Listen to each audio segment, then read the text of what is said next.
असतं तुमचं आयुष्य कोणाच्या हातात द्यायचं. आणि लोकशाही त्यालाच म्हणतात की जनतेचा कौल हा अंतिम असतो. पण गेल्या विधानसभेमध्ये मला नाही वाटत जनतेचा कौल हा मानला गेला. कारण जिथे जातोय तिथे सगळेजण सांगतात की साहेब आम्ही तुम्हाला मत दिलं होतं, हे सरकार येऊच शकत नाही. याचाच अर्थ असा की कुठेतरी फार मोठा घोटाळा झालेला आहे. आणि ज्या सरकारचा जन्मच घोटाळ्यातून झालेला आहे ते सरकार घोटाळे नाही करणार तर काय करणार. मतचोरी म्हणजे पक्ष तर चोरला. तुम्हाला मी डायरेक्ट सगळं या पक्षातनं चोर त्या पक्षातनं चोर सगळे म्हणजे जो मोठा चोर असेल त्याला पाय घड्या. आणि जो निष्ठावंत कार्यकर्ता असेल त्यांनी काय करायचं, या बाजार गुंडग्यांच्या सतरंज्या उचलायच्या. याच्यासाठी तुम्ही मेहनत करत होतात का? आज तुमचे डोळे उघडले आणि तुम्ही एका बसवलंय हेच कोणाला कळत नाहीये. लोकसभेमध्ये तुम्ही आपला काय बंडू बॉस बरोबर रे त्याला निवडून दिलं आणि परभणी आपला मालकीलाच आहे, तो कोणी हलवूच शकत नाही. पण ह्या इथल्या विधानसभेमध्ये आपला पराभव झाला. ठीक आहे, झाल्यानंतर जो झाला तो पण गेला, तो जाऊ द्या. पण तो गेल्यानंतर नवीन तरणीबाण पोरं उभी राहिली. याला म्हणतात शिवसेना. मी तुम्ही सगळे शेतकरी आहात. आता हे झाड मला खूप आवडते, छान झाड आहे. पण या झाडाची सुद्धा कधी कधी पानं गळतात. आता मला कोणी सांगितले 100 वर्षापेक्षा जास्त जुनं झाड आहे.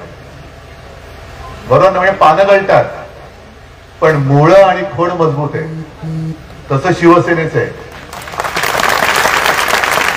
मूळ आणि मुळे एवढी खालपर्यंत गेले, कोणी किती उपटू म्हटलं तरी काय उपटू शकत नाही. आणि मग ज्यांची मुळच नाहीये त्यांना तेव्हा सगळ्यांची पानं घेऊन चिकटवावी लागतात. हे फेविकॉल का जोड आहे, 50 खोके का जोड आहे, खोके घेऊनच पळाले. म्हणजे जिथून दगाबाजीने त्यांच्या कारभाराची सुरुवात झाली. आणि मग माझा स्पष्ट आरोप आहे, आता तुम्हीच सांगता की त्यावेळेला मी केलेली कर्जमुक्ती तुम्हाला मिळाली होती म्हणून. मिळाली होती? ह्याचं कारण का? कोणी तुम्ही मागितली होती माझ्याकडे? साधारणतः 2017 साली ना त्या देवेंद्र फडणवीसांनी कर्जमाफी जाहीर केली होती. छत्रपती शिवाजी महाराजांचं नाव दिलं. मी त्यांच्या मागे लागलो होतो कारण आम्ही तेव्हा सत्तेत भागीदार होतो. युती होती शिवसेना भारतीय जनता पक्ष. मग त्याला करायला लावली युती कर्जमुक्ती. पण माझं समाधान नव्हतं कारण ते एवढ्या अटी शर्ती होत्या की तुम्ही नको बाबा म्हणजे काय जाऊ दे ना, आहे तो बरा आहे पण कर्जमुक्ती नको आम्हाला. कारण एवढे अटी शर्ती होत्या, किती वेळा ते सह्या करायच्या, अंगठे करायचे, हेलपाटे. माझं काही समाधान नव्हतं झालं. आणि अनपेक्षितपणाने तुमच्या सगळ्यांच्या आशीर्वादाने मुख्यमंत्री पद माझ्याकडे चालून आलं. आता ते आल्यानंतर मी माझी एक कृतज्ञतेची भावना कृतज्ञ म्हणून एक व्यक्त केली की नाही, आपल्याला शेतकऱ्यांना त्यावेळेला अर्धवट जे काही मिळालं ते पूर्ण दिलं पाहिजे. आता माझी मागणी हीच आहे की तेव्हा तर काही असं नव्हतं पण आता संकट आहे. आणि अभ्यास कसला करतात? मी केला होता का अभ्यास? मी पाठवली होती का समिती?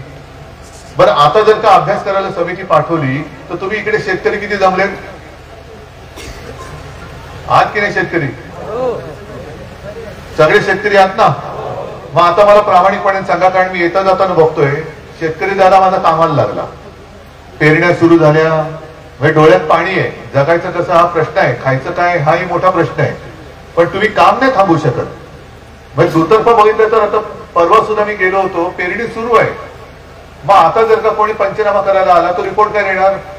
सगळं फर्स्ट क्लास आहे, पेरण्या सुरू झाल्या, रब्बी पिकाच्या पेरण्या सुरू झाल्या, काय करणार पंचनामा? काय नुकसान भरपाई मिळणार? म्हणजे जेव्हा यायला पाहिजे होतं तेव्हा कोणीच आलं नाही. आता काल परवाकडे केंद्राचं पथक येऊन गेलं. माझं तर म्हणणं असं की आपण एक शर्यत किंवा स्पर्धा लावायला पाहिजे. केंद्राचं पथक दाखवा आणि 1000 रुपये मिळवा. तुमच्या गावात आलं होतं असेल तर आनंद आहे. पण जिथे आलं होतं असं म्हणतात तिकडे रात्री पाहणी केली.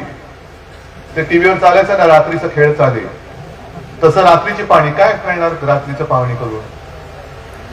आणि 50,000 रुपये हेक्टरी हे की मी माझ्या मनचं नाही बोललेलं, तुमच्याशी बोलून मी मागणी केलेली.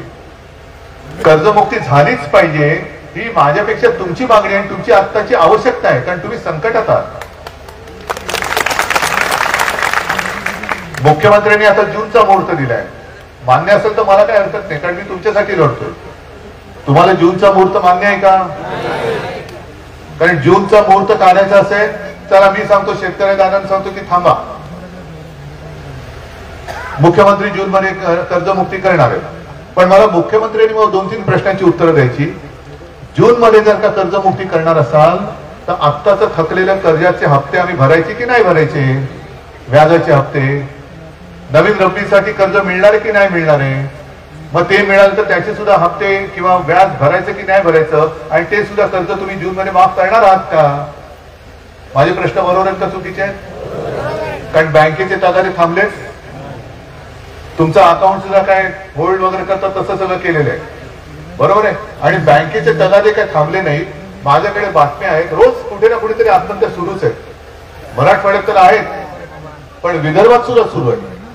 अगदी आपल्या टोकात तिथे चंद्रपूर जिल्ह्यात राजुरा तालुक्यात एका महिलेने, यशोदा राठोड त्या महिलेचं नाव, 68 वर्षाच्या होत्या, त्यांनी 2 दिवसापूर्वी पेपरमध्ये आले, त्यांनी आत्महत्या केली. बँकेचा तगादा लागला मागे म्हणून. आणि जानेवारी पासून आतापर्यंत जवळपास 1000च्या आसपास, किमान 1000च्या आसपास आत्महत्या झाल्या.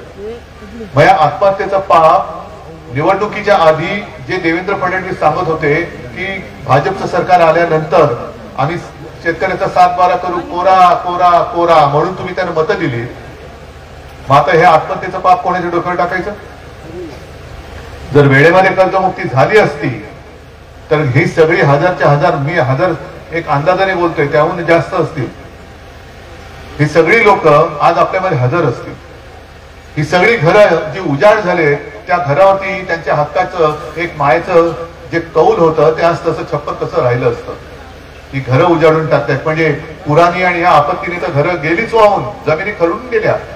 पण यांच्या नादानीपणामुळे जी घरं उघडी पडले त्याची जबाबदारी कोण घेणार? आता जे संजय जाधव बोलले आपल्याशी की तुमच्याकडे येण्याच्या आधी ती जी बैठक झाली, म्हणजे ह्या आपल्या बैठका आहेत, जाहीर सभा नाहीये. तिकडे एका ताईने सांगितले की त्यांच्या मुलीची फी भरायची कशी. सरकारने भले जाहीर केले की मुलीला शिक्षण माफ आहे, फी माफ आहे, पण तरी त्या म्हणतात की मला फी भरवली असते, 2 लेकराच्या फी भरायच्या कशा? मग काय शेतकऱ्याला मुलगी शिकली, प्रगती झाली, ती कुठे गेली घोषणा? आणि मोदी साहेबांनी जे सांगितलं होतं 2014 साली, जसं आत्मनिर्भर भारत बोलले होते, तसं ते म्हणाले होते की शेतकऱ्यांचं उत्पन्न मी दुप्पट केल्याशिवाय राहणार नाही. किती जणांचं दुप्पट झाले?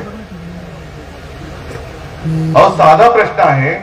लोकसभेच्या निवडणुकीच्या वेळेला मी फिरत होतो सगळीकडे आणि मी सांगत होतो की आपलं सरकार केंद्रात आलं असतं तर मी शेतीविषयक ज्या काही गोष्टी आहेत, अवजार असतील, बी बियाणं असेल, खतं असतील, जंतुनाशक असतील, पंप असेल, या सगळ्यावरचा जीएसटी मी माफ करीन, हे मी तुम्हाला सांगितलं होतं.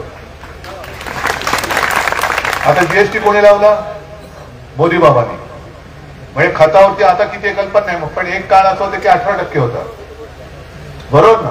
म्हणजे मला शेतकऱ्यांनीच सांगितलेलं तेव्हा की साहेब आम्हाला समजा 1 लाखाचं खत लागलं तर त्याच्यावरती 18,000 रुपये आधीच आपले आमचे कापून घेतात आणि उपकार केल्यासारखे प्रधानमंत्री सन्मान योजना म्हणून 6,000 रुपये आम्हाला परत देतात. पण 6,000 देताना 12,000 त्यांनी खिशात टाकले, हे आम्हाला कळतच नाही. आता त्या खतावरची जीएसटी कदाचित कमी केली असेल, मला नाही माहिती, पण जीएसटी ठेवलाय काय? मग शेतकऱ्यांच्या साठी जर काय सरकार असेल तर मग जीएसटी ह्या शेतकऱ्यांच्या वरती, शेतकऱ्यांची आवश्यक लागतं आहे त्याच्यावरचा जीएसटी माफ का नाही करत? याचं कारण सरकारने तुमचं पाणी झोपलंय. मी जे आधी सांगितलं की तुम्ही काय करणार करून करून? आत्महत्या ना, दुसरं काय करणार? की काय करणार बाबा, आता जगायचं कसं, याच्यापेक्षा आत्महत्या केलेली बरी. सरकारला माहिती आहे की हा शेतकरी आहे ना, हा साधा आहे, भोळा आहे, याला याची ताकद माहिती नाहीये. हा जास्तीत जास्त काय करेल, हा जीव देईल, पण आपल्या अंगावरती येणार नाही. जोपर्यंत तुम्ही सरकारच्या अंगावर जात नाही तोपर्यंत सरकार तुमच्या समोर गुडघे टेकणार नाही. आज सुद्धा आता तुम्ही निवेदन दिले ना, काय काय, मी आता संजयजी तुमच्याकडे निवेदन दिलं, कुठलं होतं ते, विहिरीचं असेल, आणखीन काही असेल, विहिरीच्या पंचनाम्याचं. तहसीलदार येत नाही. कसा येत नाही? जा ना, सगळे शिवसैनिक तुमच्या बरोबर येतील, आपले खासदार तुमच्या बरोबर येईल, जिल्हा प्रमुख येईल, जा मोठा मोर्चा घेऊन जा तहसीलदाराकडे आणि हाच तर मी म्हणतोय दगाबाज सरकारचा पंचनामा. ही सगळी तुमच्याकडे आता मला जी कॉपी दिली अशा कोणाकडे काय काय काय काय तुमच्या तक्रारीच्या कॉपीज असतील, तो तक्रारीचा गठ्ठा घ्या, मोर्चा काढा, तहसीलदार तिकडे जा आणि त्याला सांगा हे तू का केलेलं नाही आणि कधी करणार ते मला सांग. सरकारने जाहीर केले पॅकेज, या पॅकेजचे पैसे आम्हाला आतापर्यंत का मिळाले नाही याचं पहिलं उत्तर दे. हे बघा आता एक डिअर कस्टमर, हे आजचा एक हे आहे, सांगतो थांबा. हा मोबाईल कोणाचा आहे रे दादा? हा, विम्याचे पैसे कोणाला मिळाले? अरे नाही, तुम्ही खोटं बोलताय. माझ्याकडे पुरावा आहे. अरे पुरावा आहे माझ्याकडे, तुम्ही खोटं बोलताय. हे बघा विम्याचे पैसे मिळाले ना? अरे काम मिळालेत की नाही? 1 रुपया मिळालाय. मिळालाय की नाही मिळाला? 1 रुपया मिळाला. विम्याचे पैसे मिळाले 1 रुपया. हा तुमच्या मोबाईल मध्ये चालेल नाही. मग एवढी थट्टा शेतकऱ्याची मला नाही वाटत इंग्रजांच्या काळात सुद्धा कोणी कधी केली असेल. ह्या सगळ्या गोष्टी गोळा करा आणि मग बघू ना कसे नाही कसे ऐकत नाही. तुम्ही फक्त सांगा कुठे कुठे कोणत्या कंपन्यात, त्या विमा कंपन्यांना सुद्धा वट्टीवर कसं आणायचं हे शिवसेना बघेल. पण तुम्ही मात्र या सगळ्या ज्या काही गोष्टी आहेत त्या घेऊन आपण तहसीलदार असेल, ज्यांच्याकडे पंचनामे करण्याचे अधिकार आहेत, मदत वितरित करण्याचे अधिकार आहेत, त्यांच्या कार्यालयावरती मोर्चा घेऊन जाऊन त्याला सांगायला पाहिजे आम्ही तुमच्याकडे भीक मागायला आलेलो नाही, आम्ही आमचा न्याय हक्क मागायला आलेलो आहोत. जी मदत सरकारने केली ती पहिले आम्हाला दे. मी 2 लाखापर्यंत पीक कर्ज माफ केलं होतं, एका एकरात पीक केलं होतं की नव्हतं?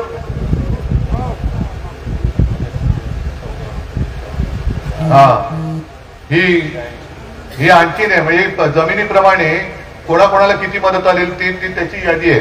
तुम्ही आता दादा दिली ना, त्याच्यामध्ये कोणाला 14 रुपये मिळालेत, कोणाला 84 मिळालेत, कोणाला 151, कोणाला 8 रुपये, कोणाला 146, 113, 116, काय आहे. आणि गद्दारांना किती? म्हणजे जो इमानदारीने राहतो त्याच्याशी तुम्ही असे वागता आणि जो गद्दारी करतो त्याला 50 रुपये देतात. गद्दाराची किंमत जास्त आहे. आणि म्हणून काही वेळेला जो संताप असह्य होतो ना, तो एवढ्यासाठी होतो की मी पत्रकार परिषदेत बोललो की आता या वर्षी वंदे मातरम या आपल्या राष्ट्रगीताला 150 वर्ष होत आहेत. हे भाजपवाले सगळे कोकरून बोलत होते ना, इस देश में रहना होगा तो वंदे मातरम कहना होगा. मान्य आम्हाला. पण पहिलं मला भाजपवाल्यांना विचारायचंय की अरे तुम्ही माझ्या भारत मातेची जी लूट चालवलेली आहे, जो माझ्या शेतकऱ्याची तुम्ही थट्टा चालवलेली आहे, तुम्हाला वंदे मातरम बोलण्याचा भाजपवाल्यांना अधिकार नाहीये. बोलू नका वंदे मातरम. कारण ज्या भारत मातेला तुम्ही लुटताय, जमिनी लुटताय, शेतकऱ्याला नागवताय, भ्रष्टाचार करताय आणि वरती सांगताय वंदे मातरम. भाजपवाल्यांना अधिकार नाहीये वंदे मातरम म्हणण्याचा. अपमान करताय तुम्ही भारत मातेचा. आणि म्हणून 2 कार्यक्रम मी तुम्हाला दिलेले आहेत. मी पुढच्या महिन्यामध्ये परत येईन, पण परत येईन ते मी तुमच्याशी असं बोलणार नाही. तुम्ही मला हातात कागद घेऊन तयार पाहिजे, आता जसं देतात तसं.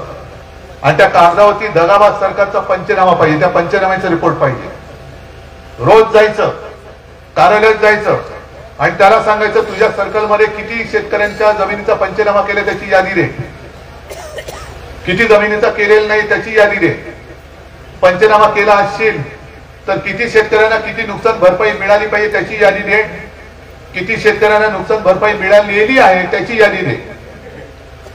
वेळ लागेल, दिवसभर जाईल, जाऊ द्या, त्याला सोडायचं नाही. त्याच्या जेवणा खाण्याची सोय करायची. कशी करायची? तुम्हीच बोलत ना आता कोणी कसं तुम्हाला तांदूळ दिलाय, काय बोलत? तांदूळ कसा बासमती आहे ना, हा किड्यातला तांदूळ निवडावा लागतोय.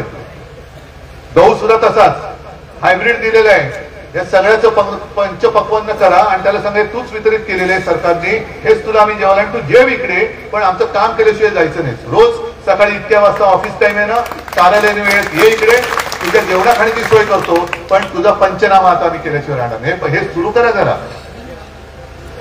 नाहीतर आता मी तुम्हाला सांगितलं ना, सरकार म्हणते काय शेतकरी काय 2 दिवस रडेल, कपाळावर हात मारेल, नशिबाला दोष देईल आणि कामाला लागेल. रात गई बात गई. पुन्हा निवडणुका आलेल्याच आहेत. जिल्हा परिषद येतील, पुन्हा मनाचं बोट लावतील आणि तुम्ही आपले भूल जाणार तिकडे. जर आपलं सरकार आलं असतं तर आज मी तुमच्या डोळ्यात पाणी यायला दिलं नसतं. म्हणून हे पंचनामे तर करायचेच, पण आणखीन एक काम करायचं. आता कोणत्या निवडणुका येतील कोणत्या मला माहित नाही, पालिका येतील, पंचायत येतील, जिल्हा परिषद येतील, येऊ देत, पण तुम्ही एक निर्धार केला पाहिजे, गावागावात फलक लागले पाहिजे की जोपर्यंत कर्जमाफी नाही तोपर्यंत भाजप महायुतीला मत नाही. जोपर्यंत 50,000 रुपये हेक्टरी आम्हाला मिळत नाही, विम्याचे पैसे मिळत नाहीत, वाहून गेलेल्या गुराढोरांची, सगळ्या जनावरांची नुकसान भरपाई मिळत नाही, कोंबड्यांची नुकसान भरपाई मिळत नाही, शेळ्या मेंढ्यांची मिळत नाही, खरडून गेलेल्या जमिनीची मिळत नाही, तोपर्यंत भाजप युतीला मत नाही. ज्याप्रमाणे पंतप्रधानांनी नोटबंदी केली होती तशी तुम्हाला आता वोटबंदी करावी लागेल, मतबंदी. तयारी आहे तुमची? लढण्याची हिंमत आहे का नुसतं रडत बसणार? रडणार असाल तर मी नाही येणार तुमच्यासोबत, आणि लढणार असाल तर प्रत्येक शिवसैनिकाला घेऊन मी तुमच्या खांद्याला खांदा लावून सरकारशी लढल्याशिवाय आणि सरकारला गुडघ्यावरती आणल्याशिवाय राहणार. ठीक आहे, निर्धार केलात. पुढच्या महिन्यात आल्यानंतर मला काय देणार तुम्ही हातामध्ये? सरकारचा पंचनामा, आणि मला गावागावात बोर्ड दिसले पाहिजे. जिल्हा प्रमुख तुम्ही आहात, सगळ्या गावात ह्या शेतकऱ्यांनी बोर्ड लागलेले मला फोटो पाहिजे. ठीक आहे, चला लढा आता, हिंमत हरून चालणार नाही. सगळ्यांना धन्यवाद. जय हिंद, जय महाराष्ट्र.